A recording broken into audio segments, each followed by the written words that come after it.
तर मग हा दुटप्पीपणा नाही का की प्रोजेक्ट येतोय म्हटलं की आपण त्याला विरोध करायचा? भाजपच्या केंद्र सरकारने 2014 ते 17 मुंबई महानगरपालिकेला परवानग्या दिल्याच नव्हत्या कोस्टल रोडसाठी. मी 2-3दा तेव्हा जावडेकर साहेबच पर्यावरण मंत्री होते, त्यांना जाऊन भेटलो होतो, ट्विट केलं होतं, पत्र लिहिली होती, सगळं केलं होतं. आणि डबल ढोलकीला काय म्हणणार आपण? म्युझिक. आता गंमत अशी झाली आहे, आमच्या वेळी लिटिगेशन कोणी केलं होतं की ही आमची जागा आहे, आमची जागा आहे? सॉल्ट पॅननी, सॉल्ट डिपार्टमेंटनी. मागच्याच महिन्यात सॉल्ट डिपार्टमेंटनी कोर्टात सांगितलं की नाही, आता आम्हाला काही या जागेशी देणं घेणं नाही आहे, तुम्ही जे करायचं ते करा. डेपो झाला असता, आत्तापर्यंत तयार झाला असता. 36414 नॉर्थ, साऊथ, ईस्ट, वेस्ट आणि MMR ह्या चारही दिशांना आपण जोडू शकलो असतो आणि जास्तीत जास्ती कम्प्युटर बेस एका ठिकाणून सुरू करू शकलो असतो, पैसे वाचवून. आता आपण मगाशी बोलताना आपण उद्योगांबद्दल आणि ह्या सगळ्यांबद्दल बोलत होतो, डेव्हलपमेंटबद्दल, इन्फ्रास्ट्रक्चरबद्दल. पण आपण जर बघितलं तर असं एक चित्र दिसतं की जेही काही इन्फ्रास्ट्रक्चरच्या बद्दलचं होतं आहे मुंबईमध्ये, त्याच्यामध्ये आदित्य ठाकरे किंवा शिवसेना आडकाठी आणतात. मग ते मेट्रो असेल किंवा कुठला रस्ता असेल किंवा प्रोजेक्ट्स असतील, जे प्रोजेक्ट्स गेल्यानंतर आपण रडतो किंवा गळा काढतो, जेव्हा ते प्रोजेक्ट्स येणार असतात तेव्हा आपणच सगळ्यात आधी त्याला विरोध करतो. तर मग हा दुटप्पीपणा नाही का की प्रोजेक्ट येतोय म्हटलं की आपण त्याला विरोध करायचा? मग तो कधी ऑइल रिफायनरी असेल, कधी कुठलं तरी पोर्ट असेल, आणि जेव्हा ते जातं तेव्हा आपण परत गळा काढायचा की महाराष्ट्रातनं ते इकडं गेलं तिकडं गेलं. तर म्हणजे ह्या दोन्ही डबल ढोलकीला काय म्हणणार आपण? म्युझिक. कारण तुम्हाला सांगतो, आता हे तुम्ही खरोखर चांगला प्रश्न विचारला, कारण विजन म्हटल्यानंतर मला वाटतं आता राजकारणाच्या पलीकडे जाऊन बरोबर आहे, आपण ह्या गोष्टींवर बोलायलाच पाहिजे. उद्योग खातं एक, इन्फ्रास्ट्रक्चर हे एक. आता जेव्हा आपण उद्योग खात्याबद्दल बोलू तेव्हा अक्षरशः भाजपाला जे करायचं आहे तर राख रांगोळी. राख महाराष्ट्राला आणि रांगोळी गुजरातला. सांगतो का, आपल्याकडे जे प्रोजेक्ट्स आपल्याला नको आहेत किंवा आपल्याला जड जाणारे प्रोजेक्ट्स आहेत, जसं जैतापूर, आपण त्यावेळी पण विरोध केला, काँग्रेसचं सरकार असताना आणि भाजपचं पण सरकार असताना. तो प्रोजेक्ट आपण बघा आता 10 वर्ष कशा स्थितीमध्ये. तुम्हाला मला माझा त्याच्याबद्दलचा दुटप्पीपणा हा की जैतापूरच्या नंतर तुम्ही एक्झॅक्टली, मी तुम्हाला सांगतो, तुम्ही नंतर विरोध करत राहिला. तुम्हाला सांगतो, पुढे सांगतो. आता जैतापूर असेल, हा न्यूक्लिअर प्लांट आहे, बरोबर आहे. तसाच दुसरा कोण कुठचा येत होता? नाणारचा प्लांट येत होता. आता नाणार असेल किंवा जैतापूर असेल, रत्नागिरीच्या स्थानिक लोकांना जर तो नको असेल आणि त्यांना माहिती असेल की ते राख होणार आहे, अक्षरशः जे प्रदूषण करणारे उद्योग आहेत, जे फ्युचरचे इंडस्ट्रीज नाही, जैतापूरमुळे काय प्रदूषण? तुम्हाला सांगतो ना, न्यूक्लिअरसाठी तुम्हाला न्यूक्लिअर वेस्ट किती जनरेट होतोय माहिती आहे का? रेडिओ ऍक्टिव्हिटी त्याची किती होऊ शकते का? बरं, जिथे जैतापूर आहे तिथे फॉल्ट लाईन आहे, हे आपल्याला माहिती आहे का? तर मुद्दा असा आहे माझा की जैतापूर असेल किंवा नाणार असेल, बेसिकली रिफायनरी, आता जगात कुठेही नवीन रिफायनरी जेवढ्या मोठ्या स्केलवर ही येत होती तेवढी खरोखर येणार आहे का? दुसरं म्हणजे ज्याच्यातून प्रदूषण होणार आहे, हे सगळं आपल्याकडे. पण सेमी कंडक्टरचा प्लांट कुठे नेतो जिथे प्रदूषण होणार नाही, जो आम्ही महाराष्ट्रात आणत होतो गुजरातला. बल्क ड्रग पार्क जे आपण साधारणपणे रोहात आणणार होतो, मेडिकल डिव्हाइस पार्क ऑरिक सिटीत आणणार होतो, एअरबस टाटाचा प्लांट आपण मिहानला आणणार होतो. हे सगळे जे क्लीन इंडस्ट्रीज आहेत, जे चांगले इंडस्ट्रीज आहेत, ज्याच्यातून जॉब्स निर्माण होतील, हे सगळे चाललेत कुठे? गुजरातला. चाललेत नाही, पाठवले जातात. एअर इंडिया, ACC सिमेंट, कितीतरी अशा गोष्टी आहेत. आता डायमंड बोर्स, BKCमध्ये डायमंड बोर्स नाही का, वर्षानुवर्ष आपल्याकडे पंचरत्न नावाची इमारत आहे दक्षिण मुंबई, तिथून BKCला आलं. BKCहून सुरतला जायला काय ना फोर्स केलं गेलं होतं? म्हणजे तुम्ही विचार करा, गुजरात ही ड्राय स्टेट बोलली जाते, गिफ्ट सिटीमध्ये कोणी जात नाही म्हणून त्यांना तिथे दारू सुरू करायला लागली, तरी कोणी तिथे जात नाहीये. आता ढोलेरा जे नावाचं गाव आहे, जिथे वेदांता फॉक्सकॉनवाले ज्यांना पाठवलं होतं, आपण तळेगावमध्ये आणत होतो. तुम्ही तळेगावची स्थिती बघा, तळेगाव जेवढं प्रगत झालं, सगळ्याच सरकारांनी काम केलेलं आहे. ढोलेरामध्ये गेली 25 ते 30 वर्ष भाजपचं सरकार आहे गुजरातमध्ये. ढोलेरात वेदांता फॉक्सकॉन गेल्यानंतर त्यांनी ठरवलं की कमीत कमी 8 वर्ष लागतील ढोलेरात सुरू करायला. फॉक्सकॉननी पुल आउट केलं, सांगितलं आम्ही तुमच्या देशात सेमी कंडक्टर बनवू शकत नाही. नुकसान कोणाचं झालंय? देशाचं झालंय. दुसऱ्या बाजूला जर आपण पाहिलं तर आपल्या राज्यामध्ये ह्या सगळे इंडस्ट्रीज जे येत होत्या, मध्ये व्हाईट पेपर पण आलेला, मला वाटतं टाइम्स आणि 1-2 पेपरनी छापलं, जे महाविकास आघाडीच्या काळात सगळे जे इन्व्हेस्टमेंट आली 6.5 लाख कोटीची, त्याच्यातून साधारणपणे 90% इन्व्हेस्टमेंट ही कन्वर्ट झाली फॅक्टरीजमध्ये आणि त्याचं काम सुरू झालं. 2च इंडस्ट्रीज अशा होत्या ज्यांना आम्हाला MEAनी सांगितलं की ह्या इंडस्ट्रीज थोडं आपलं त्या देशाबरोबर, मूळ जो देश आहे, थोडं वाद चालू आहे, नंतर बघा. पण सांगायची गोष्ट ही की वरती भाजपचं सरकार असताना पण आमचं इंजिन चांगलं चाललं होतं, इंडस्ट्रीज येत होत्या. जॉब्स मिळत होते त्यावेळी कृषी खात्याला पण जेव्हा जेव्हा काही पीक पाण्याला नुकसान झालं असेल बरोबर आपण मदत पोचवलेली आहे. अजूनही तुम्ही शेतकऱ्यांना विचारा ते सांगतात उद्धव साहेबांच्या काळातली मदत आम्हाला पोचायची, कर्जमुक्ती पोचली, ह्या सरकारने 1 रुपया नाही दिला. बरं ह्याच बाजूला तुम्ही इन्फ्रास्ट्रक्चरचं बोलत असाल तर आज मी ह्याच मंचावर सांगतो तुम्हाला काही मुंबईतले ठराविक महत्त्वाचे प्रोजेक्ट्स, मग मुंबईतले असतील पुण्यातले असतील, आत्ता ह्यांची घाई गडबड चालली आहे कोस्टल रोडचं इनॉग्रेशन करायची, उद्घाटन करायची. पहिलं 19 तारीख ठरली, मग 26 ठरली, मग 29 ठरली, मग 3 तारीख ठरली. आता पुढची तारीख मला माहीत नाही, आमची जशी कोर्टाची केस सुरू तसं हे तारीख पे तारीख चालू आहे.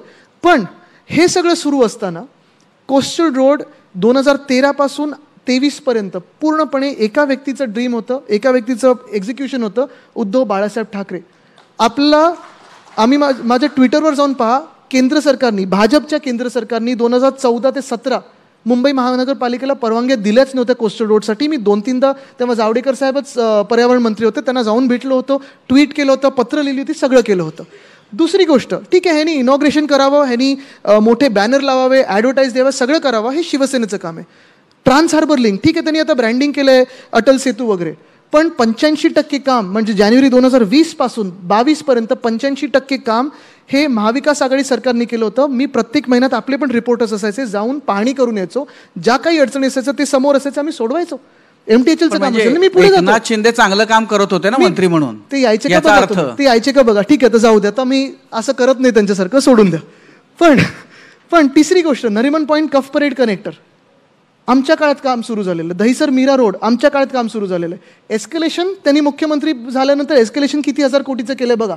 GMLR आमच्या काळात काम सुरू झालंय, त्यांनी तो कॉन्ट्रॅक्ट रद्द केला आणि 3 ते 4,000 कोटी वाढवून आता काम सुरू करतात परत कॉन्ट्रॅक्टरसाठी.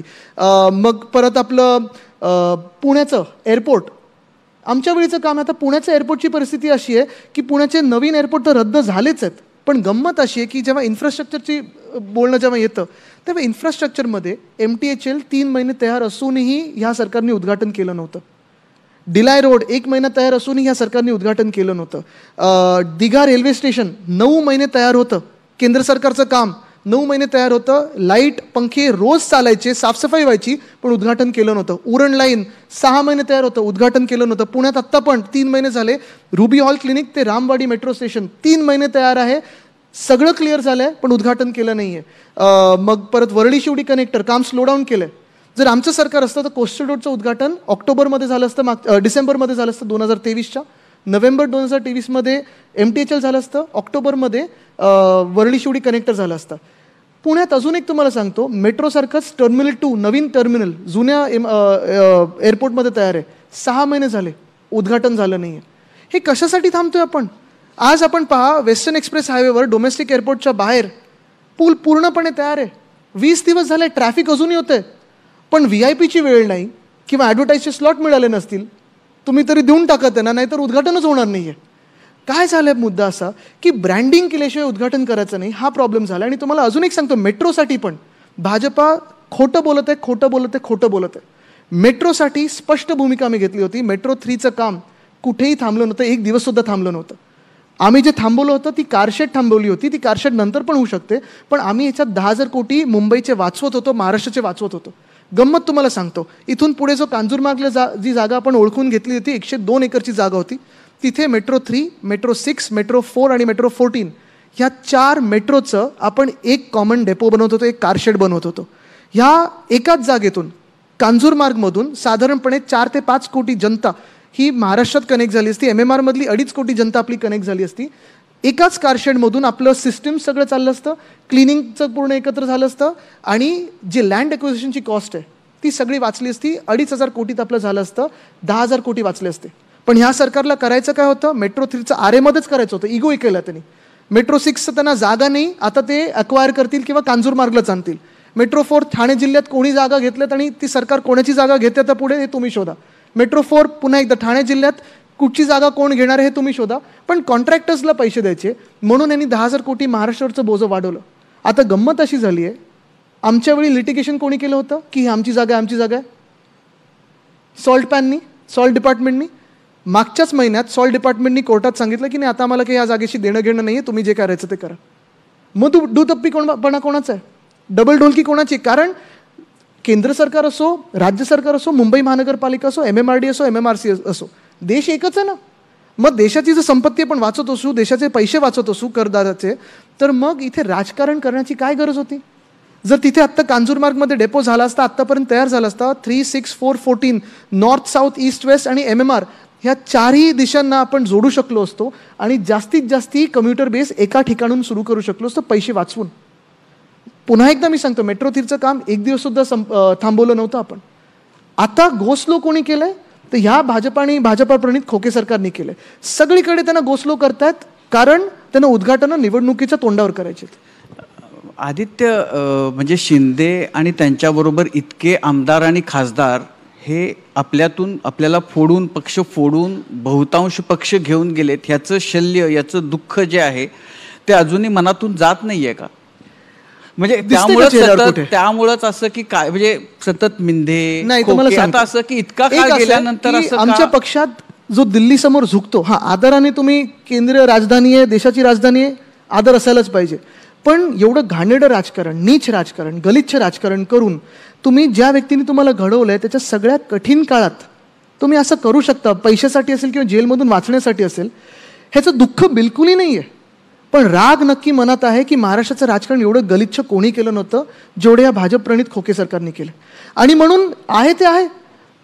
तुम्ही राज्याला मागे नेत आहे. माझ्या वडिलांच्या पाठीत त्यांच्या सगळ्यात कठीण काळात तुम्ही खंजीर खुपसलात, ज्यांनी सगळं काही एवढी खातं, मला 50 वर्षाच्या इतिहासात सांगा कुठच्या मंत्र्यांनी तुम्हाला एवढी खातं दुसऱ्या मंत्र्यांनी दिलेलं दिसलंय? एवढं सगळं देऊनही जेव्हा तुम्ही असे वाकायला लागता, झुकायला लागता, तेव्हा राग येतो आणि तुम्ही महाराष्ट्राला मागे नेलंय. माझ्या राज्यातल्या तरुणांना तुम्ही नोकऱ्यांपासून वंचित ठेवलंय, समाजामध्ये वाद निर्माण केलेले आहेत. ह्याचा मला नक्की राग आहे आणि बदल्याची भावना बिलकुल नाही आहे. कारण ते उपमुख्यमंत्री बोलत असतात बदला घेतला आणि भाजपची ती भाषा आहे. बदला नाही, पण महाराष्ट्राला आम्ही बरोबर पुन्हा एकदा सुवर्ण काळाच्या दिशेने आम्ही नेणार.